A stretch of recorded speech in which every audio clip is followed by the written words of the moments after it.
Eu vou começar com uma abertura do Dan, nosso mestre aí, falando o que ele tem visto, os tópicos mais recentes, e depois a gente coloca a apresentação mensal completa que eu vou passar aqui com vocês.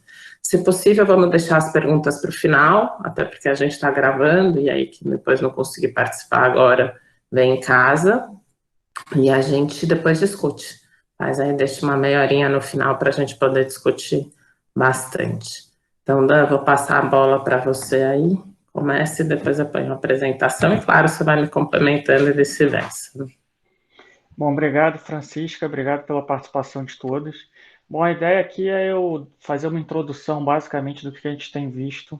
Primeiro, de cenário econômico, vamos falar primeiro estritamente de economia, depois a gente tenta fazer um pouco o link do que isso tem gerado nos preços dos mercados, tá? Vou começar falando de cenário internacional, depois eu falo um pouco de Brasil, que muito ainda está na esteira do que a gente tem visto no cenário internacional.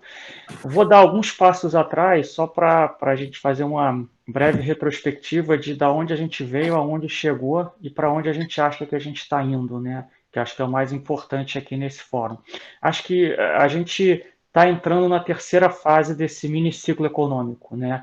Acho que a primeira fase foi a parada brusca da economia global, com a pandemia ali em final de fevereiro, começo de março. Foi aquela fase que o mundo parou, né? Grande parte do mundo, várias economias entraram em algum tipo de lockdown ou em algum tipo de quarentena.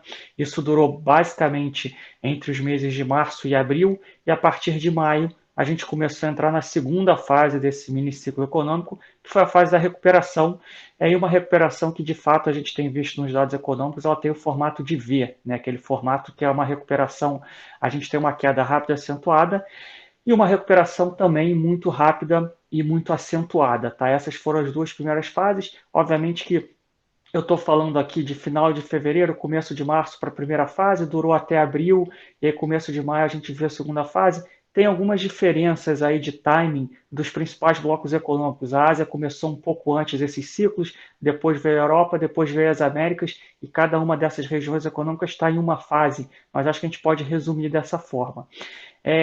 A gente ainda está recebendo alguns números de maio e a gente começa a receber alguns números de junho e alguns dados de alta frequência de julho, né? Principalmente Big Data, esses dados que a gente vê de mobilidade social, Googles e Wazes da vida. E a gente já acredita que a gente está entrando nessa terceira fase, né? E o que é essa terceira fase? Essa terceira fase é onde começa a ficar clara na nossa visão a nossa grande tese de investimento desde o começo dessa pandemia, né? E qual era essa grande tese? Que a gente tinha uma crise grave, uma crise aguda, e que a gente ia ter uma recuperação. E que essa recuperação a médio e longo prazo, ela ia ser muito heterogênea entre os setores da economia e entre os países e as regiões, de acordo com a posição fiscal e econômica de cada uma dessas economias antes da pandemia e como que elas iam atuar para endereçar a pandemia em si, né? Então, de fato, os dados de maio e os dados de junho que a gente está começando a receber agora continuam mostrando que a recuperação econômica, essa primeira fase da recuperação, ela de fato foi em formato de V. Acho que isso é indiscutível, até mesmo pela forma como a crise econômica começou, que foi na economia real, que foi com você tendo que praticamente trancafiar a sociedade dentro de casa por 2, 3 meses, você gera aí uma demanda reprimida que quando você começa a reabrir, você tem uma recuperação, só que essa recuperação, em alguns casos, ela vai ser muito pontual. E o que a gente está começando a ver agora, em alguns dados econômicos, é que, de fato, essa terceira fase da recuperação, ou esse terceiro estágio desse ciclo econômico, começa a entrar a nossa tese de investimento de que vai ser uma recuperação errática e vai ser uma recuperação muito heterogênea entre regiões do mundo e entre setores econômicos. Isso já começa a ficar claro, tá? Se a gente pegar, por exemplo, os dados do setor de serviços do Brasil, que saiu aí no final da semana passada, começo dessa semana, a gente já vê que não foram dados tão fortes assim, a despeito da gente ter visto números de vendas no varejo muito fortes no Brasil, principalmente do varejo online, né? Então, acho que esse é um exemplo claro de como não vai ser homogênea essa recuperação. O mesmo vale para alguns dados internacionais, né? A gente viu ontem sair o PIB mensal da Inglaterra, foi um número que a expectativa era 5% de alta em maio e a alta foi só de 1,5%. Né? O próprio número de atividade econômica aqui no Brasil também mostrou uma alta muito mais fraca do que as expectativas. A gente pode aqui dar vários exemplos, mas acho que a mensagem central é que a gente acredita que, olhando para frente, essa recuperação ela vai ser desigual e ela vai ser errática. Tá? E, obviamente, que o que vai determinar qual vai ser a velocidade de recuperação vai ser a pandemia.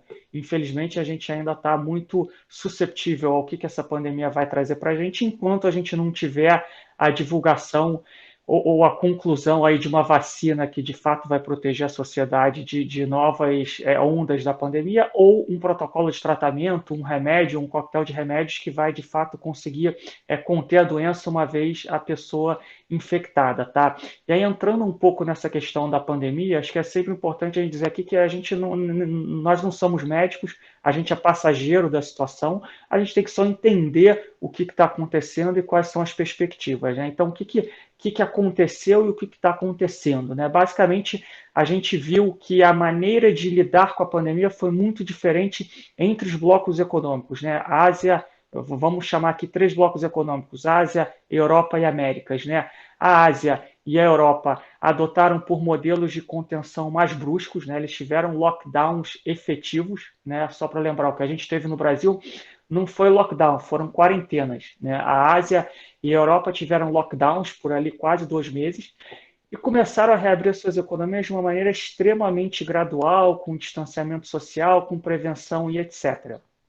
Por enquanto, o que a gente está vendo, e de novo, isso é sempre suscetível a mudanças, é que eles conseguiram controlar a pandemia e eles estão conseguindo voltar ao normal de uma maneira mais lenta, porém mais saudável e mais estrutural. Né? A gente tem sim focos de aumento de contaminação, mas são focos muito pontuais e localizados. Isso era esperado, porque você é uma pandemia. Se você não tem um remédio, uma vacina, você vai ter focos. Mas se esses focos forem pontuais e localizados, eles não afetam, de uma maneira geral, a recuperação econômica. Então, a gente está vendo isso acontecer, de fato, na Ásia e na Europa. A gente não viu ainda a tal da segunda onda acontecer nessas duas regiões, a despeito de focos pontuais e localizados.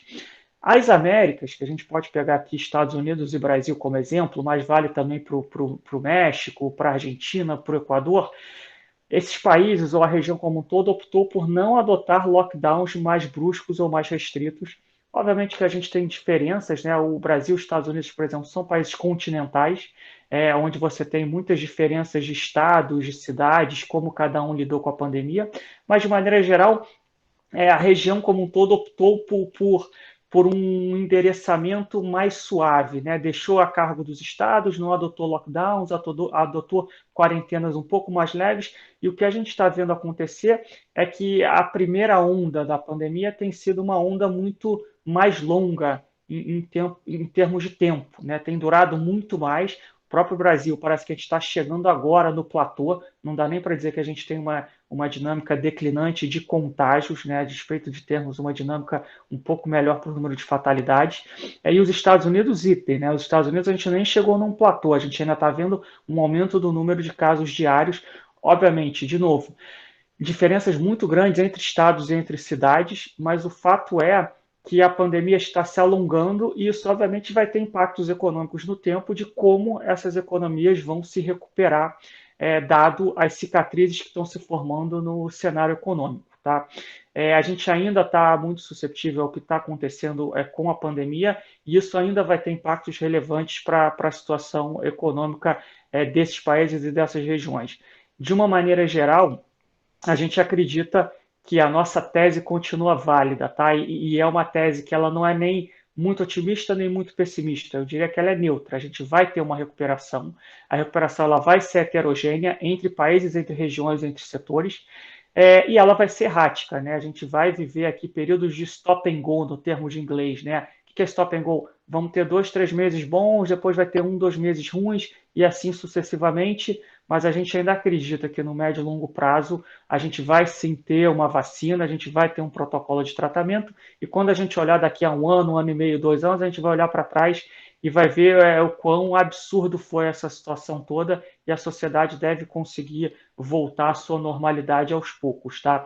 Esse é um pouco do cenário global, que a gente tem visto no cenário global, e acho que os próximos semanas, os próximos meses vão ser determinados, obviamente, por quão mais grave a pandemia vai se tornar, principalmente nos Estados Unidos, ou se ela vai passar pelo ciclo natural dela e a gente vai começar a ver um arrefecimento desse número de contágios, número de fatalidades, internações, leitos de UTI, etc. Vindo um pouco para o cenário de Brasil, a gente, de fato, também está passageiro da situação da pandemia, não só no mundo como no Brasil, mas eu queria chamar atenção para alguns feitos, né? Eu acho que pela primeira vez na história do Brasil, ou pelo menos na primeira vez na história que eu estou no mercado aí há quase 20 anos, a gente está vendo o Brasil passar por uma crise em que a gente tem caído a taxa de juros e não elevado a taxa de juros. Acho que essa é a diferença fundamental do cenário brasileiro para outras crises, né? A gente tem visto uma depreciação cambial. Por enquanto, essa depreciação cambial ainda não afetou a inflação. E a inflação, na verdade, está muito baixa, né? A gente está rodando aí com o IPCA abaixo de 2%, os núcleos abaixo de 2%. Isso permitiu que o Banco Central trouxesse a taxa Selic para 2,25 e, quiçá, a gente pode até eventualmente ver taxas mais baixas do que essa. Obviamente que a gente não acha que a taxa de juros no Brasil estrutural é perto de 2%, tanto que a curva de juros para daqui a 3, 4, 5 anos já precifica aí taxa Selic de 4, 5, 6, 7%, para prazos mais longos até perto de 8%, mas mesmo 7, 8% é uma taxa muito baixa historicamente para o Brasil. Isso, obviamente, está tendo reflexos, se não na economia ainda, está tendo reflexos no mercado.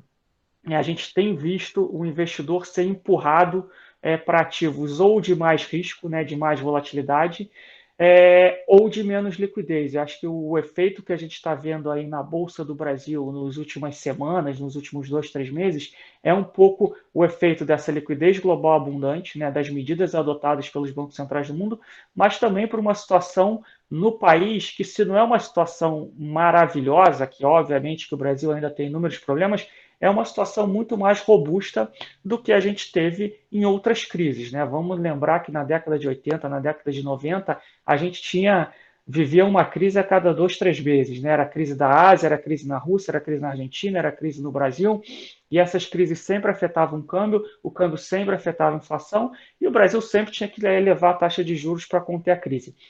Então, acho que a grande diferença é exatamente a taxa de juros muito baixa, a inflação ainda muito baixa, e isso tem permitido com que o mercado lide com a crise de uma maneira muito diferente do que lidou com crises anteriores, né? A gente tem uma curva de juros muito ancorada, a despeito do formato da curva de juros, ela está positivamente inclinada, né? A parte longa da curva ainda está bem alta se comparado à taxa Selic e aos vértices curtos. A gente tem tido uma depreciação cambial, que é uma depreciação cambial controlada, né? O câmbio de fato virou uma variável de ajuste, como tem que ser o mercado de câmbio quando você tem uma economia onde o câmbio é livre, né? O câmbio vira uma variável de ajuste, o Banco Central atua no mercado de câmbio não para inverter tendência, mas para suavizar movimentos, quando ele vê algum fluxo pontual ou algum descolamento muito grande, mas ele, em momento algum, ele tenta inverter essa tendência do câmbio de depreciação. O câmbio vira uma variável de ajuste e você tem uma economia muito mais parecida com uma economia desenvolvida, ou pelo menos com a dinâmica de uma economia desenvolvida, do que com a dinâmica de uma economia emergente, tá? Então, isso é um pouco o grande destaque aí do Brasil. Acho que o que a gente vai precisar observar nos próximos meses é qual é a disposição do Congresso e qual é a disposição do governo de aprovar reformas estruturais relevantes para o Brasil. Eu acho que a gente está numa situação aqui que o mercado está dando o benefício da dúvida para o país de que, passada a pandemia, o país vai fazer o dever de casa e vai fazer as reformas estruturais necessárias para botar o país de novo numa rota de crescimento e numa rota de ajustes econômicos. Se o mercado perder essa confiança e perder a convicção de que esses ajustes eles vão ser feitos uma vez acabada a crise, né? Nem a pandemia, mas uma vez acabada a crise, e isso pode demorar 2, 3 anos. O mercado só precisa ter a convicção que a gente vai voltar para o caminho das reformas.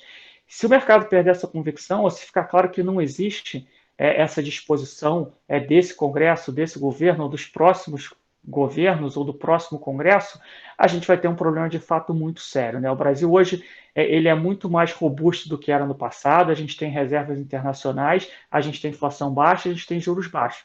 Mas as nossas contas públicas, o nosso fiscal ainda é muito frágil, ele está se deteriorando muito no meio dessa crise, o que era inevitável, né? Todas as medidas que foram implementadas, elas tinham que ser feitas para a sociedade passar por essa crise de uma forma mais suave, ou um pouco mais suave, porque a crise era inevitável, o desemprego, infelizmente, era inevitável, a perda de renda era inevitável, mas a gente precisa ter pelo menos a expectativa barra esperança de que em algum momento a gente volta para essa trajetória de reformas. Então, é positivo a gente ouvir do Congresso de que eles vão começar a discutir de novo a reforma tributária, né? Acho que ainda é um ponto de interrogação grande se vão conseguir passar algum tipo de reforma tributária ainda esse ano, no começo do ano que vem, né? A gente ainda tem outras coisas para endereçar, né? A gente tem uma eleição municipal que já foi adiada, que ainda vai precisar ser feita aqui no Brasil, a gente tem um Congresso ainda tendo que atuar de uma forma remota, mas só o fato de existir a propensão de discutir a reforma tributária já gera algum conforto de que a esperança ou a expectativa das reformas ainda não morreram e que, de fato, se a gente conseguir continuar implementando, a gente pode conseguir sanar talvez um dos últimos grandes problemas estruturais da economia do Brasil, né, que é o problema das contas públicas, que é o problema fiscal. Lembrando, a gente já resolveu no Brasil o problema do câmbio, né? A gente tinha um câmbio no passado que gerava todos os problemas que o Brasil tinha, né? A gente criou reservas internacionais robustas e a gente, a despeito de termos depreciações e desvalorizações cambiais, a gente não tem mais crises cambiais. Depois a gente resolveu o problema da inflação com um sistema de metas de inflação. E faltou resolver o problema das contas públicas, o problema do fiscal, que a gente ainda tem uma dívida PIB muito alta, então é isso que a gente precisa endereçar. Mas de uma maneira geral, de novo, o crescimento no Brasil vai ser um crescimento muito ruim esse ano, né? Vai ser uma contração muito forte, inevitável. O que vale para o cenário internacional também vale para o Brasil. A gente vai ter setores que vão se recuperar muito mais rápido e vão sair muito mais fortalecidos dessa crise do que outros. Outros setores, infelizmente, outros setores e empresas não vão conseguir sair da crise, e algumas empresas vão acabar ficando pelo caminho, isso é verdade para toda a crise, mas a gente acha que, olhando para frente, o Brasil tem condições de sair da crise aos poucos, não vai ser um processo fácil, não vai ser um processo linear, vai ser um processo errático, mas a gente acha que, tomando as medidas corretas, o Brasil pode sair dessa crise, ajudado aí por essa taxa de juros mais baixa e pelas medidas que estão sendo implementadas tanto pelo Banco Central quanto pelo governo. Esse é o cenário base de Brasil e cenário base global, que, de novo, não é um cenário nem otimista nem pessimista, é um cenário neutro, é um cenário de diferenciação, e isso gera, obviamente, diversas oportunidades de investimentos e de alocação. Só quero falar um pouco aqui dos riscos em torno desse cenário base, né? Acho que a gente pode falar de alguns riscos positivos e de alguns riscos negativos. Acho que quando a gente fala em risco, as pessoas acham que sempre só existe risco negativo, e não é verdade. Você sempre tem um cenário base e os riscos eles podem ser positivos ou podem ser negativos. Qual o risco negativo? É a crise durar muito mais tempo do que o esperado, é a gente não ter uma vacina ou não ter um endereçamento estrutural para essa pandemia, e a gente ter aquele cenário que eles chamam de double dip, né? O cenário que a gente tem um novo ciclo de deterioração econômica, um novo ciclo de queda de PIB, e aí vai ficando cada vez mais difícil você lidar com a crise, dado tudo que já foi feito em termos de política monetária, em termos de política fiscal. Então, esse é o risco do lado negativo. E qual o risco do lado positivo, que parece um pouco o que o mercado começa a precificar no curto prazo? É você ter uma vacina, você ter um protocolo de tratamento muito mais rápido do que o esperado, né? Porque uma vacina, em média, leva aí de 12 a 24 meses para ser testada, aprovada, produzida em escala e distribuída, e parece aí que a gente pode ter alguma coisa nesse sentido no final desse ano, começo do ano que vem. Você tendo isso de uma forma mais rápida, você endereça o problema da crise, que é a pandemia, mais rápido, mas você ainda mantém todos os estímulos por algum tempo, porque o mercado vai continuar com uma liquidez gigantesca. Só lembrando que o balanço do Banco Central americano saiu de 4 tri para quase 8 tri de dólar em 3 meses. Né? Isso só do Banco Central americano, né? Tem o Banco Central europeu, o Banco Central do Japão e todos os outros bancos centrais do mundo. Né? Você teve um pacote aí de quase 3 trilhões de dólares nos Estados Unidos, né? Em 3 pacotes fiscais. Isso também foi verdade no Brasil, na Austrália, na Alemanha, na Espanha e afins. Então, um gestor falou uma coisa muito interessante para a gente. A crise vai embora, mas a liquidez fica. Né? Então, enquanto os bancos centrais não tirarem a liquidez, enquanto os governos não tirarem a liquidez, a gente ainda vai ter um período que, se a gente tiver a vacina, se a gente tiver um protocolo de tratamento, um remédio, você vai ter um endereçamento estrutural do problema e você ainda vai ter um período com uma liquidez global ainda gigantesca. E acho que é um pouco isso que o mercado começou a precificar nos outros dias, com de novo, essas notícias ou rumores de que uma vacina está cada vez mais próxima. Então, eu vou encerrar por aqui. Acho que a Francisca tem gráficos bem interessantes para mostrar para vocês. Ela vai entrar um pouco mais a fundo nesses temas. Vamos lá, pessoal. Para aguardarem mais um pouquinho aí para as perguntas. Eu vou passar os gráficos e a nossa apresentação e depois a gente deixa um tempinho aí para perguntas. Então, imagino que vocês já estejam vendo. Então, mostrando aqui em números, né, começando pelo cenário da pandemia, o que o Dan comentou, a gente tem ainda uma expansão muito forte, né, em termos de números de novos casos, mas apesar de quase dobrar, a gente já vem num ritmo menor do que nos meses anteriores. Se vocês lembrarem, de maio para junho, o número de novos casos no Brasil, que é o país que mais acelera, tinha multiplicado por 5, nos Estados Unidos por 2, e a gente percebe que o ritmo de expansão é menor, né? Alguns países mais agora expandindo mais, como é o caso de Índia, Peru, assim por diante, mas é natural, né? Uma questão imunológica mesmo, além do que a gente conhece muito mais o vírus, que a gente tem uma normalização na curva de evolução dos novos casos.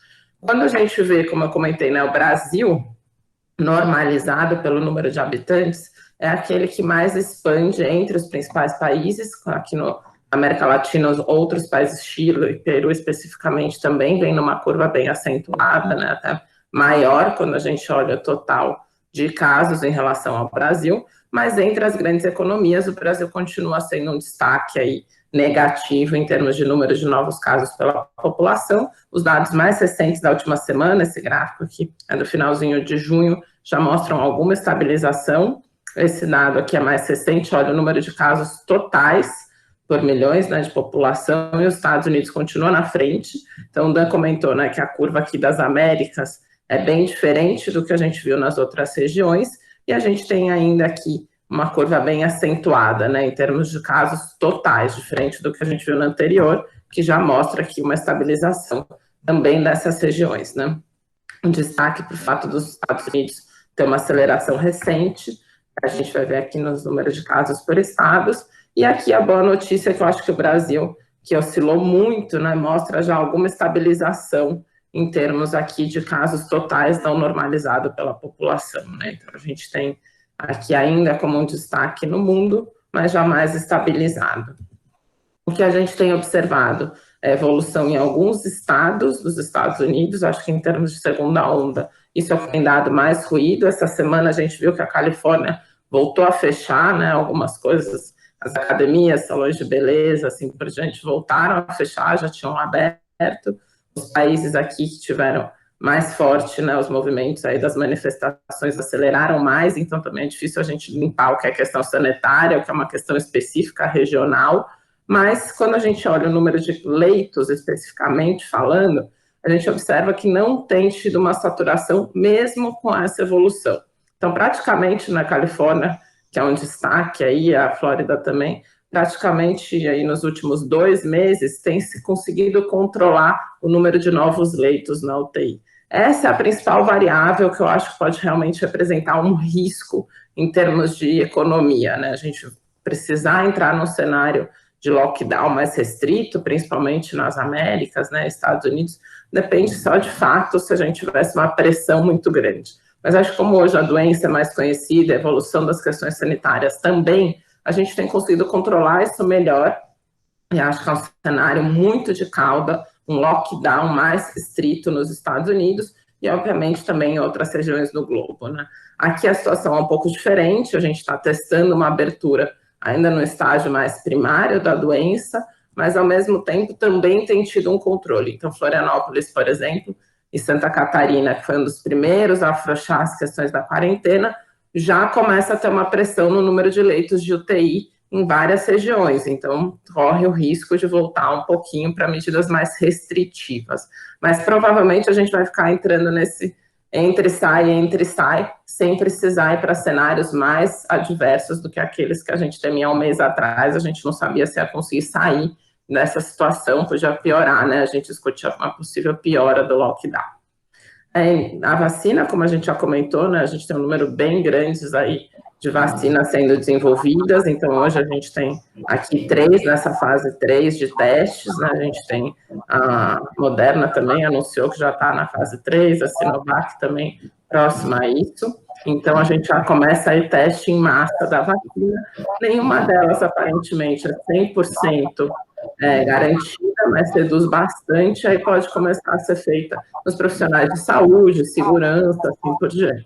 Então, a gente tem caminhado bem, eu diria que em linha com a expectativa, para um pouco mais otimista, né? Então, de fato, os dados aqui são que para junho, julho do ano que vem, a gente tem uma imunização mais geral da população, principalmente aqui no Brasil, se a gente continuar evoluindo, né? Nos países mais desenvolvidos, a gente já deve ter uma coisa mais próxima ao final do ano de imunização, de fato, pela expectativa dos técnicos aí de biotecnologia. Então, o choque na economia, né? O petróleo tem sido o maior indicativo, não só pelo fato, né, dele ser uma commodity aí que tem toda a questão da OPEP, que impactou bastante o preço, mas porque, de fato, a gente teve o maior choque de demanda de petróleo aí da história, né, tirando a guerra. Então, ele é um indicativo muito forte da economia, e a gente vê que, aparentemente, tem uma normalização mesmo, né, num patamar aí abaixo do que a gente estava pré-pandemia, mas esse barril de petróleo a 40, 60 já é uma normalidade, digamos assim, né, não é um estado de exceção, como a gente observou aqui no auge da crise, inclusive aqui que a gente começou, de fato, ter aquela piora. Olhando para outras commodities, então a gente tem acompanhado bem de perto também como indicativo de normalização.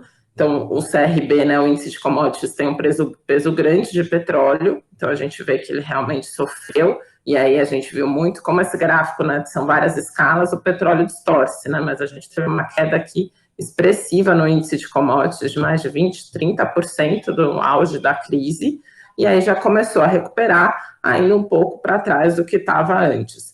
As commodities agrícolas, e aqui a gente vê o ferro, né, já tem uma dinâmica bem diferente por conta da demanda da China, que realmente tem investido em infraestrutura e tem uma expectativa de que isso vai aumentar, e as commodities metálicas têm se comportado de uma maneira diferente. Quando a gente olha outras também, como cobre e assim por diante, a gente tem observado, a gente vai ver nos dados da indústria também, que no mundo as commodities em geral metálicas têm reagido diferente à economia. E por fim o ouro, que tem sido de fato um dos ativos que continua mais valorizado, né, acho que nos últimos muitos anos, representando tanto um risco elevado, então de fato a gente tem esse receio ainda, né, de muita instabilidade, muita incerteza, mas também por um novo evento, até o Ray Dalio reforçou isso ontem, né, tem vários grandes aí alocadores que comentam isso, do choque, na verdade, do efeito secundário da gente ter tanta injeção de liquidez.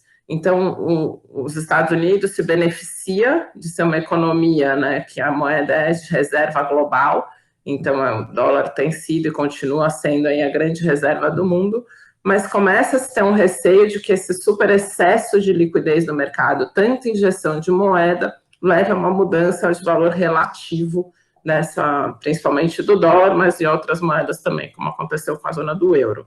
Então, o ouro passa a ser aquela situação de ativo real, né? Então, eu tenho aí uma garantia para esse cenário aí de uma possível saída mais crítica do elevado endividamento dos bancos centrais globais. Então, a tendência é que não deve se desvalorizar. Alguns de vocês têm conversado com a gente sobre isso, ao mesmo tempo se encontra num patamar bastante elevado, e para o Brasil, a gente vai falar isso um pouquinho mais na frente, eu tenho minhas dúvidas, né? A gente tem discutido sobre isso, mas que se de fato é um ativo que funciona como uma proteção, principalmente pelas inseguranças locais, né? Pelo cenário mais crítico para o Brasil. Quando a gente olha os PMIs internacionais, o Dan já falou bastante, de fato, né? A gente tem uma foto de uma recuperação em V, já voltando aqui em principais regiões desenvolvidas praticamente para os 50, que indica economias em expansão, tanto em serviços quanto em manufaturas, então essa foto é bem clara. Quando a gente olha alguns outros indicadores, né, então aqui é um indicador, digamos, de diversos índices de mais alta frequência, como carvão, trânsito, né, idas à farmácia, padaria, o aluguel dos aluguéis, né, em geral, assim, de imobiliário, a gente observa que ainda tem uma contração e uma recuperação mais lenta do que a foto que a gente enxerga ali na indústria e no serviço propriamente dito, né? O Dan comentou, a gente tem uma demanda reprimida, solta a porteira, a gente teve os PMIs voltando mais rápido do que quando a gente olha aí dados que também vem se recuperando, né? Principalmente a zona do euro, desde que teve um afrouxamento aqui, vem se recuperando mais rapidamente, mas não é uma claro ver como a gente viu no gráfico anterior. Outros dados, né, indicam uns fatores que a gente tem visto mais recentemente, então no primeiro momento, aqui são mesas, né, a reserva de mesas que a gente tem, então no primeiro momento zera, depois até para alguns programas que foram feitos, né, começa a se retomar, e agora com receio mesmo, as pessoas que estavam muito reprimidas, a gente tem visto uma desaceleração em alguns consumos específicos, né, a saída é um deles, a gente viu isso aqui no Brasil também, no primeiro final de semana, eu observei aqui na Faria Lima, sábado estava tudo lotado, domingo já foi bem diferente, assim, a gente já via já várias mesas vazias aqui nos barzinhos da Faria Lima, que estavam há muito tempo fechados. Olhando para o PIB, então a cena de junho ainda é muito ruim, né, aparentemente junho é o pior mês, com destaque negativo aí para a zona do euro, a partir de agora a gente deve observar uma melhora, e aí como a gente tem falado, a Europa sofrendo mais e a China já numa recuperação mais, né, positiva, inclusive nos dados de junho. A gente já comentou bastante a questão dos balanços, né, as mesmas questões dos meses anteriores, com essa discussão de como essa ser feita, de qual que vai ser a foto nesse período de desendividamento global, né, então provavelmente vai ser muito lenta, esses são os cenários que a gente tem lido, começa a ser um novo ciclo econômico, provavelmente alguma coisa como de 10 anos para você começar a enxugar os balanços, e como o Dan falou, a gente ainda não sabe muito bem quais são os efeitos de tanto dinheiro na mesa, principalmente se a gente antecipar, ou na verdade, né, mesmo seguindo esse modelo de até o final do ano, a gente já conseguir resolver a questão sanitária, qual vai ser o efeito da economia e quais são os possíveis outcomes disso, né?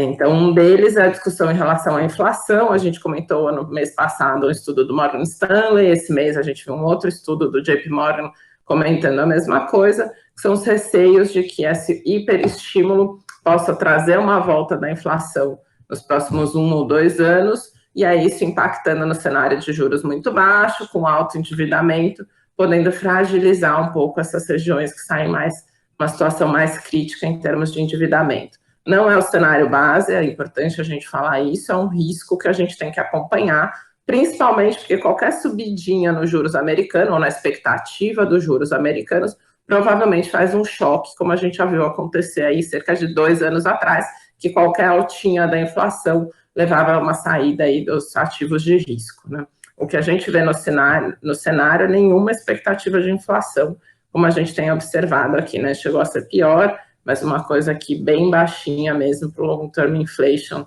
nos próximos anos, né?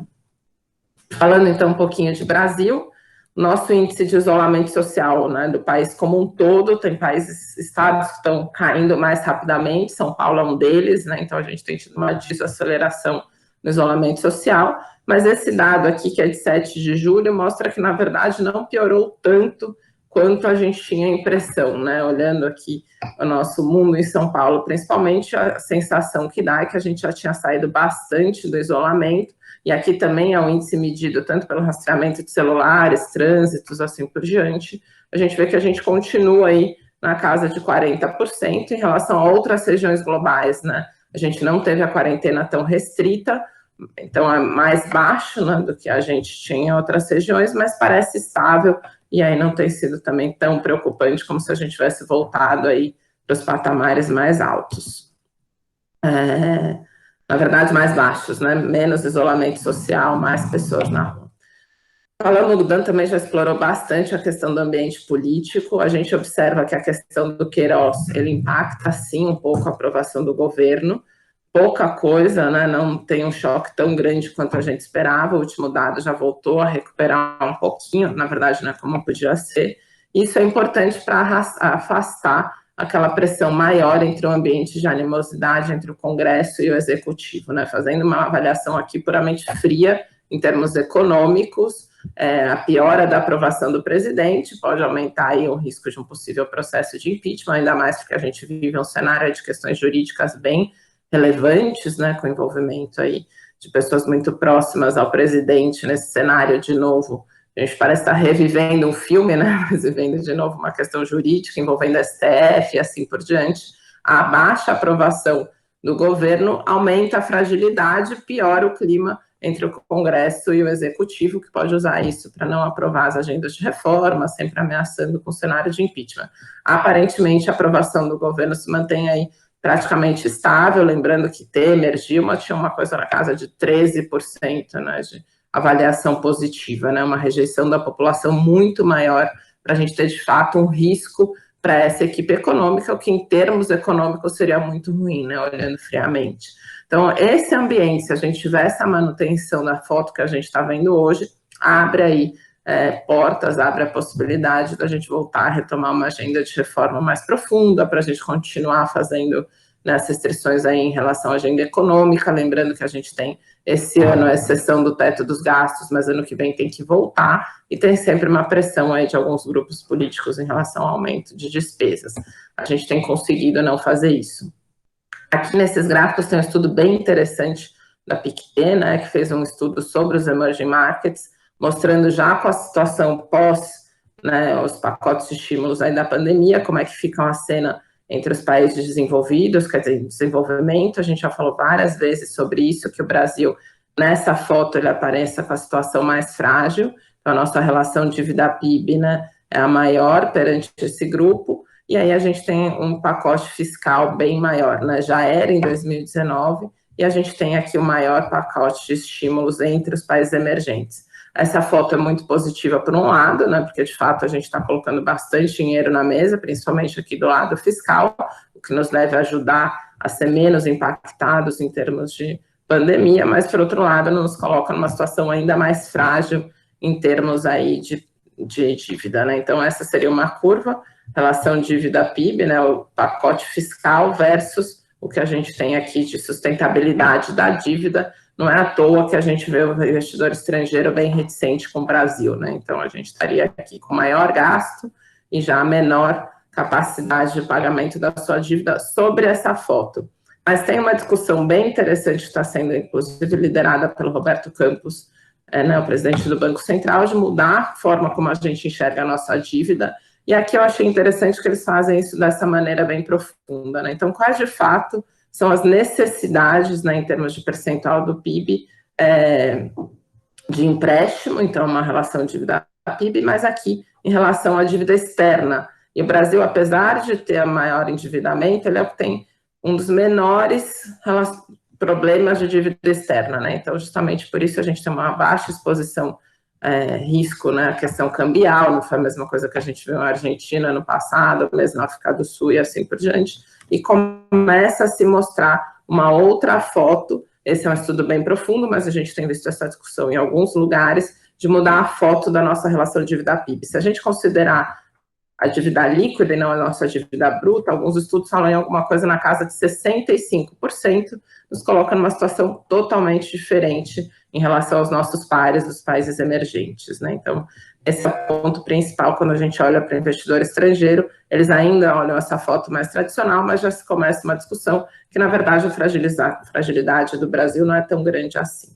No mês passado, a gente falou bastante dos pacotes de estímulos locais, o grosso está na expansão fiscal aqui do lado do Corona Voucher, né, do auxílio emergencial, que tem uma discussão ainda, foi expandido aí por mais 3 meses, então a gente tem que aprovar ainda no Congresso esse valor exatamente, o que pode fazer com que aí aumente até 270 bi, né, 290 bi, na verdade, o impacto na nossa relação dívida-PIB. Tem uma série de outros pacotes ligados aí à garantia de emprego, né, aos empréstimos, essa permissão que o governo fez, expandiu agora mais um mês, né, fazendo, mais para frente a gente vai mostrar no emprego, mas abrindo a permissão para que as empresas reduzam o seu salário, garantindo estabilidade por um período de tempo para os seus funcionários, fez com que a gente tivesse um impacto bem positivo na foto do emprego. Então, a gente demorou um pouco mais para ter essas permissões, né, principalmente para o NAMP, que é o empréstimo para as pequenas e médias empresas, demorou a sair e complicou um pouco a situação de algumas empresas que já não sobreviveram, mas uma vez que foi aprovado e está sendo colocado em prática, tem impactado positivamente, sim, principalmente no lado do emprego no nosso país.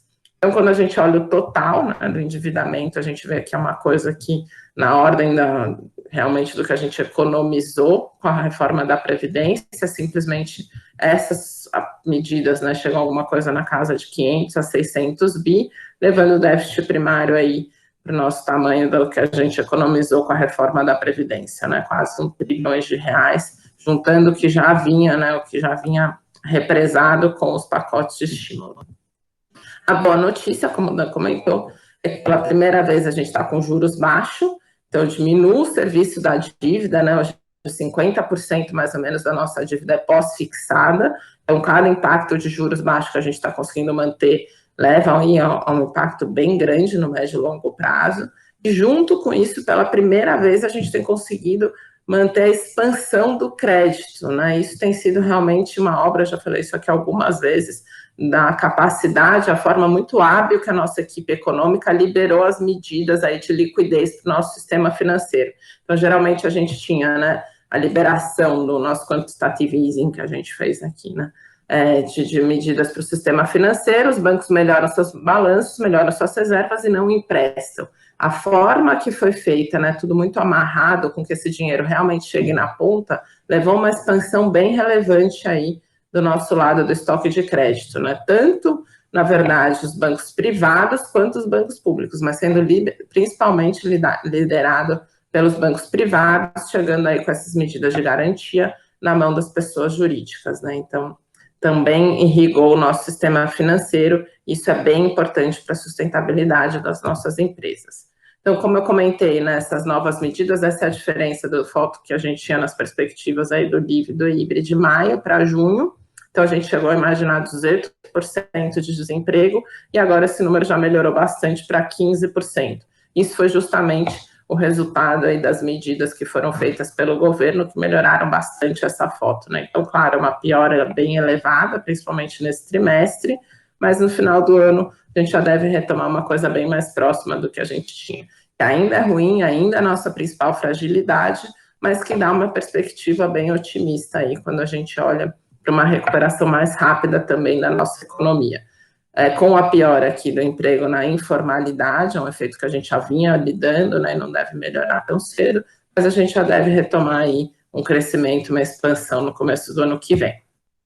O problema está na renda e, consequentemente, no endividamento, né? Eu tenho expansão de crédito com queda da renda, então o comprometimento da renda mensal, ele fica bastante elevado, e esse é o cenário que faz com que provavelmente a gente tenha um choque no PIB, uma recuperação rápida, mas continue num período de expansão mais lenta do PIB, como a gente já vinha observando nos últimos anos, né? Então, de fato, a gente depende de aprovação de reformas mais intensas para ter uma trajetória diferente de PIB acelerando daqui para frente.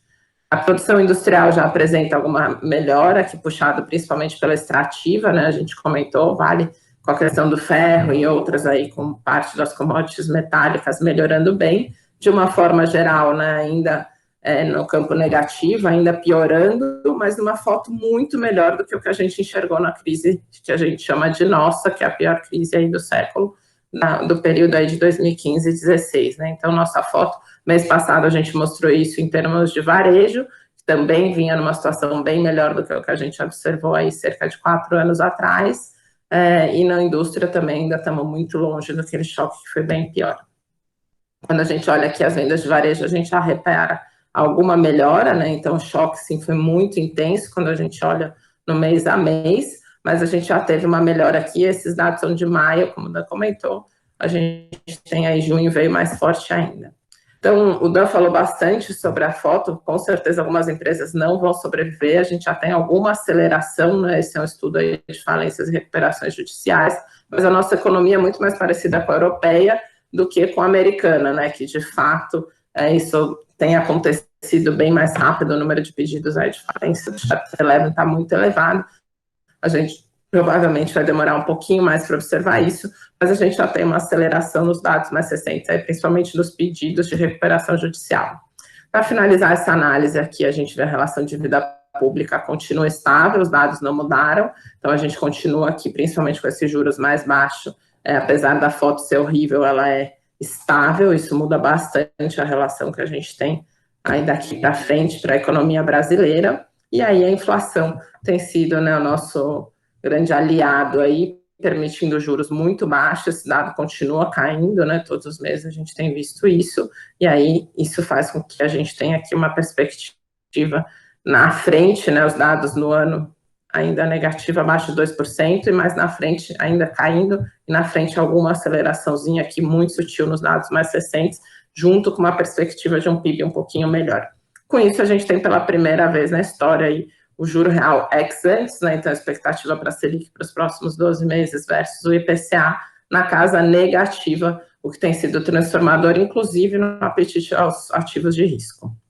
Então, já falamos aqui que o juros longo continua ainda pressionado, né, e a gente vê na expectativa da taxa Selic agora já uma estabilidade, né, então deve voltar a crescer aí, provavelmente no ano que vem, a gente vê alguma pressãozinha, vinha fechando muito esses vértices mais curtos, os dados mais recentes, aí depois da última ata do Banco Central, já indicam estabilidade, talvez um pouquinho de aumento no começo do ano que vem, ainda é muito cedo para a gente ter uma previsibilidade de quando vai vir o aumento da taxa Selic, mas aí pelo menos pelos próximos meses a gente continua nesse patamar. Então, as projeções econômicas, né, os dados do livro sempre são mais estáveis, então a gente chegou a ver o mercado, começou com -3, vai parar em -7, -8, -9, agora volta para uma casa mais ou menos o -6, o Lívio comentou, né, falei bastante com ele sobre isso, que esse dado dele vem mais ou menos estável, mas pode ter algum viés de melhora, não muita coisa, né, com a inflação baixinha, como a gente já vem comentando. Falando então de alocação estratégica, vou começar aqui olhando para as nossas referências, né? Então é um período muito importante de mudança na nossa carteira, né? Então a gente tem olhado essa questão da seletividade muito a fundo, mas principalmente diversificação. Então a gente tem olhado muito para investimento no exterior, tem aumentado essa alocação e vai continuar. Esse mês a gente vai conversar com vocês mais de perto sobre isso. Junto com a parcela de proteções que a gente aumentou esse último mês, mas eu diria que agora o caminho é realmente a gente ter um portfólio muito diversificado, e esse tem sido o nosso foco e vai ser daqui para frente cada vez mais. Então, olhando para os mercados, a gente teve um pico de estresse aqui com receio de segunda onda, né, mas já baixou de novo bastante para 28, então voltamos a um cenário aí de menos volatilidade. Esse é um gráfico bem interessante, depois quando vocês receberem não vai dar para ver muita coisa, a maioria eu sei, mas os destaques, como é que está o preço dos ativos em relação aos últimos 6 meses, né? Então, já considera o choque, já considera alta. Então, o S&P 500 aqui, né, acima da média dos últimos 6 meses, Europa bem na média, as bolsas asiáticas também acima da média dos últimos 6 meses, a renda fixa nas mínimas, né? Então, as taxas de juros, na verdade, não a renda fixa. Aqui, os Estados Unidos, né, o high grades e os spreads já acima da média, o restante já mais próximo da média, mas ainda com bastante espaço. E aqui os destaques, né, para os setores de tecnologia e saúde, que de fato tem puxado e liderado essas altas, né, mas todos os setores aqui já próximos da média, né? Então, a recuperação, de fato, nos ativos de risco, ela está espalhada, mais intensa na renda variável do que na renda fixa, a gente vai ver isso mais para frente também. Então, aqui mostra, né, a nossa foto em 2020, no primeiro semestre, apesar de ter sido um período bem difícil, a foto é melhor do que 2018, melhor do que 2008, né? Esses são os ativos que deram retorno real positivo em verde, negativo em vermelho, né? Então, o pior aqui está no lado da renda fixa, como a gente comentou, e as bolsas emergentes.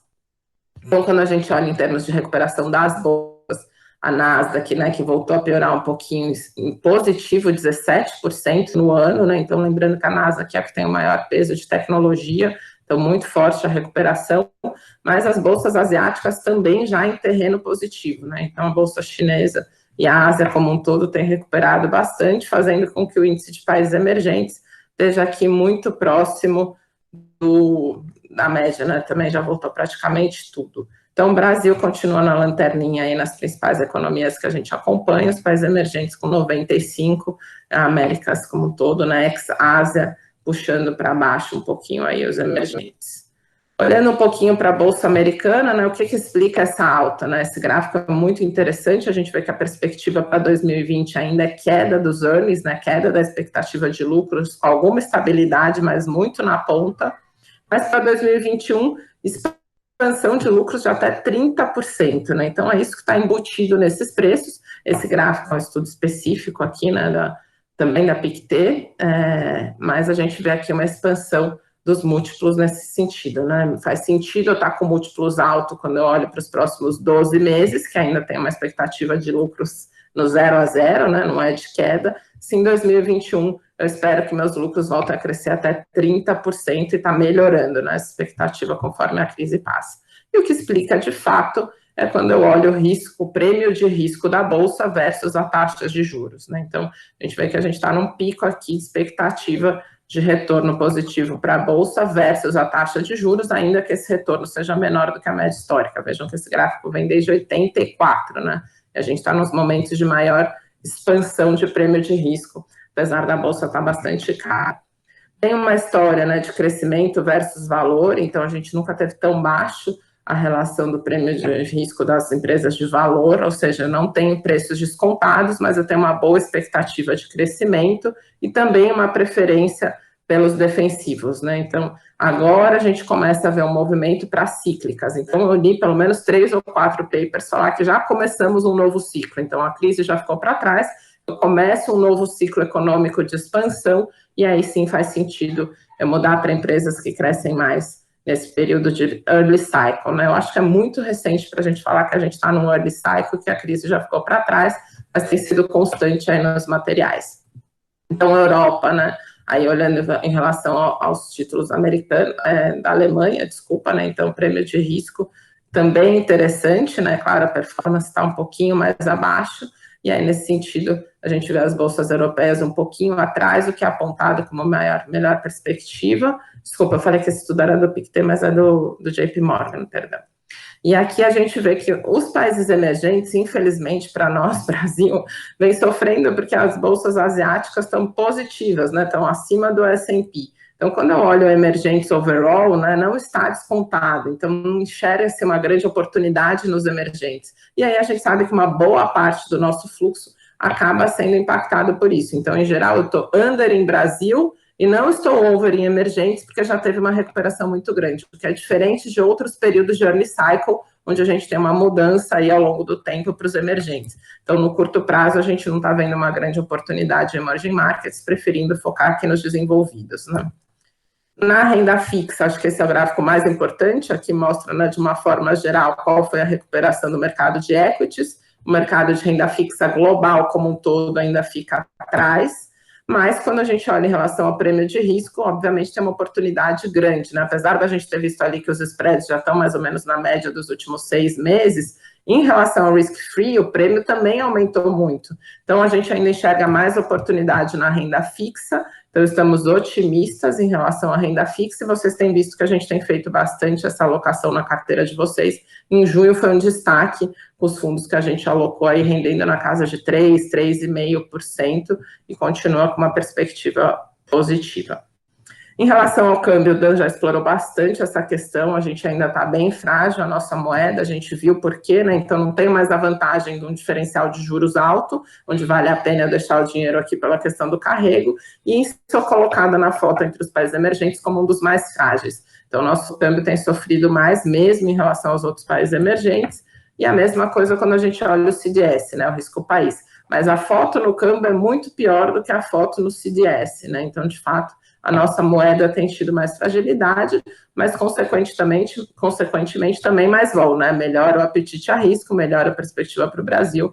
A gente tem tido muita oscilação, por isso a gente continua neutrinhos aí em relação ao câmbio, mantendo o ponto médio das políticas de investimentos aí como uma diversificação importante. E aí, voltando àquela discussão, é importante a gente manter o câmbio, né? Se a fragilidade for no Brasil, a gente tem um outro estresse nos ativos de câmbio, né? O dólar, acho que ele não é um hedge para a nossa situação local, talvez para uma piora, o ouro, perdão, né? Talvez para uma piora internacional muito grande. E a gente tem focado em estratégias descorrelacionadas, o Dan, junto com o João Pedro, que é nosso novo analista, tem feito um trabalho muito legal em relação às nossas oportunidades offshore, e a gente vai ter novidades esse mês aí para vocês. Olhando para o Brasil, esse último mês, apesar da nossa foto ser feia, a gente já teve uma estabilidade aí em relação ao que a gente está vendo de investimento no exterior, né? O net ainda negativo, mas melhorando. Então, quando a nossa bolsa aí, né, começa a recuperar, volta a chamar a atenção dos investidores estrangeiros, e quando a gente vê a foto em dólar, o Brasil continua sendo talvez uma das últimas oportunidades para pegar essa recuperação, né? Em real nem tanto, mas em dólar a gente ainda está muito descontado, e aí começa a se chamar um pouquinho a atenção para isso. A gente vem acompanhando no mês a mês a questão dos valuations, né? Então, em relação ao mês anterior, a gente já estava aqui nesse patamar de 17, relação preço-lucro. O que também é uma foto, né? Se a gente olhar por essa medida, é uma bolsa cara. Então, em relação a esse histórico bem longo, né, de relações preços-lucros, a gente só teve 2013 nesse patamar que a gente está hoje, principalmente porque aqui a gente teve o lucro negativo da Petrobras, então esse dado, na verdade, ele praticamente tem que ser desconsiderado, mas é a mesma coisa que a gente viu para a Bolsa Americana, né? Quando eu olho para a expectativa para os próximos 12 meses de earnings, que é essa curva aqui azul, a gente continua tendo uma piora na expectativa de lucro das empresas com alguma acomodação na margem, né? Então, essa expectativa de lucros para os próximos 12 meses embutida na Bolsa. Quando a gente tira essa foto e começa a olhar para 2021, 2022, ainda tem muita incerteza aqui, porque a gente não tem o setor de tecnologia e saúde na nossa Bolsa, justamente, né, que é o que vem puxando tanto Estados Unidos, mas também China, menos peso, mas também ainda estão dentro da Bolsa, um peso bem relevante dessas empresas. A incerteza é menor, mas é diferente olhar uma crise dessa ordem de pandemia, onde eu tenho um choque muito forte, mas passada a quarentena, a expectativa é de melhora. Então, essa pressão aqui na relação preço-lucro ainda veio muito da piora de earnings e não só da evolução do preço dos ativos mesmo, que é o que a gente enxerga aqui. Então, a gente, nesse período específico, tem que fazer isso com mais cautela, além do fato de que aqui, sim, o prêmio de risco dos ativos, né, de todos os ativos de risco, mas principalmente da Bolsa em relação à nossa taxa de juros, está extremamente alto, né? A gente pode até fazer essa conta para mostrar na média histórica, nunca foi tão elevado, o que tem levado ainda a busca por esses ativos, né? Então, a gente continua no mais um em renda variável, com bastante proteção, fizemos aí nas carteiras de vocês bastante proteção, e ainda totalmente descorrelacionado do índice, apesar de necessidade de manter liquidez pelos movimentos táticos que a gente tem feito. Então, só para lembrar agora, para cima dos 100 mil pontos, a gente aumentou bastante a alocação em bolsa lá nos 63, 70 mil pontos, e agora aí, chegando nos 100 mil pontos, a gente começou a realizar o ganho desse período, né, e retomar aí para o que é mais um na carteira de todos vocês. Com proteção, a gente está no neutro ou abaixo do neutro, então eu sei que quando a gente olha aquela foto da bolsa, muitos de vocês estão preocupados com isso, mas a gente está aí numa exposição abaixo na média, exposição total, tá? E ainda com uma perspectiva, como eu falei, de médio e longo prazo muito otimista, né? É importante a gente falar isso, porque tem os juros mais baixos da história, a foto de 2021 bem melhor do que a foto de 2020, e um período aí de recuperação econômica. Então, nos juros, né, a gente enxerga ainda oportunidade, vejam que nunca na história a nossa curva foi tão elevada, então aqui é o vértice de 30 anos da curva das NTNBs versus de um ano, muito maior do que foi 2013 e ainda expandindo, porque conforme vai caindo o curto, a ponta longa fica mais alta. Então, a gente continua vendo espaço aí para os juros compostos, principalmente na mão dos gestores ativos, né? Então, quando a gente tem aí espaço para ter um pouquinho mais de juros da ponta longa ou bons gestores ativos, a gente mantém aí, a gente já tinha ficado abaixo disso e agora volta a enxergar a oportunidade nessa caixinha. Estamos no neutro para o otimista, dependendo da estratégia que a gente tem. Crédito, né? A gente vê que foi a pior queda da história, de fato, né? Esses são os principais índices aqui, o IDA, o IDEX, que é do JP Morgan, e aqui o IDA-DI, que é o índice de debêntures da Ambima, mas já apresenta alguma recuperação, principalmente aí quando a gente olha o geral, né? Então, o IDEX são mais líquidos, então a gente vê que nesses títulos ele faz um filtro para aqueles que de fato têm negociação. A gente já recuperou uma boa parte nas debêntures, né? Lembrando que os outros FDICs, LFs tiveram uma marcação diferente, mas o IDA geral ainda bem abaixo, né? Então, quando a gente olha o índice de debêntures como um todo, ainda estamos longe da recuperação, o que significa oportunidades com spreads ainda relativamente elevados, oportunidades na parte de crédito. A gente tem feito bastante coisa nesse sentido também. Multimercado, né? Aqui só reforçando que apesar da gente estar no -1, a gente tem visto cada vez mais coisa interessante, feito mais fundos para vocês. Então, eu diria que no overall a gente está no neutro em multimercados, no sentido da gente ter vários fundos de nichos aparecendo, oportunidades bacanas no long e shorts, e esse negativo é especificamente para os fundos macro, né? Que a gente reduziu muito a alocação nos últimos meses, mas de fato começamos a ter uma carteira diversificada, é o que a gente procura com os hedge funds, né? Acho que a gente tem muita perspectiva positiva nesse sentido, né? No que a gente está vendo surgindo de estratégias novas, do que a gente está montando na carteira de vocês. Acho que com essa recuperação, esses produtos que a gente tem aí, como a NW3 de arbitragem, o Canvas Vector, estão com carregos muito interessantes daqui para frente. Bom, é isso, pessoal. Fechamento aqui da reunião mensal de julho. Sou Francisca Brasileiro, falo a Dan Cava e a Márcia Scaramella, e a gente passa para vocês as discussões nas reuniões individuais, tá bom? Espero que tenham gostado. Abraço, tchau, tchau.